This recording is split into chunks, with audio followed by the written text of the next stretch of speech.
starting off with South Carolina's 6-week abortion ban law. It is now in effect in a 4-1 decision. The state Supreme Court ruled today that the law is constitutional. Now, this marks an about-face, a total reversal for the court after it struck down a similar abortion ban this year in January. But in January, the Supreme Court still had one female justice, Justice Kay Hearn. Now, a different decision from the all-male court. News 19's Becky Buds joins us live now from the State House with the very latest. Becky, this reaction has got to be some surprise since it's completely flipped over now from what they decided in January. That's right, Andrea. I'm here at the State House where Planned Parenthood South Atlantic is organizing a protest, and protesters are slowly trickling in here. The court found that the state constitution's protection against an unreasonable invasion of privacy did not include the right to an abortion. However, Chief Justice Don Beatty was the only justice to disagree. He said that the 2021 law and this law were nearly identical. It's just outrageous and it's sad, and I'm just so disappointed.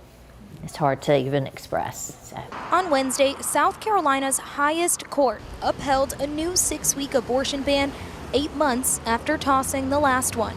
It's a long-awaited victory for anti-abortion advocates and Republican lawmakers. This is a big win for life. It's a big win for life in South Carolina.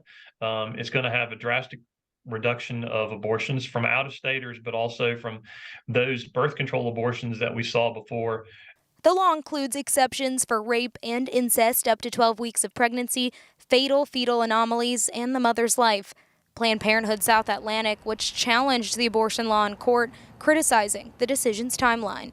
It took them 8 weeks to write this decision on a case they had already heard, but yet they believe that the women of South Carolina will be able to know they're pregnant, make an appointment, and receive care in less time than it took them to make a decision.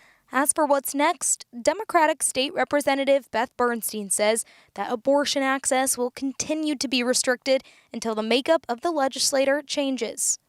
We need to make sure more women are being represented, women's interests are being represented at the State House, and that's why it's so important to vote and know who you're voting for.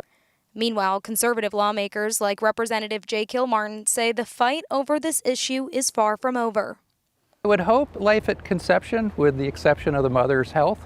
So I guess that's the next route that we need to go. But we'll just take this victory today. According to Planned Parenthood, about 30 patients were turned away in Columbia after that ruling came down. The center is pausing abortions for now while officials begin to understand the ruling's implications. Reporting live at the State House, Becky Buds, News 19 WLTX. All right, Becky, thank you so much. Well, this new law, also called the Fetal Heartbeat Act, was passed this year during the legislative session, and it bans abortion once cardiac activity can be detected. The law does have exceptions for rape or incest, medical emergencies, and also fetal anomalies. The South Carolina Democratic Party has released a statement regarding the abortion ruling. It reads in part, an all-male court has upheld horrifying and dystopian legislation that bans abortions in the state before many women even have the chance to find out they're pregnant. Doctors and nurses will be threatened with fines and jail time just for providing vital health care.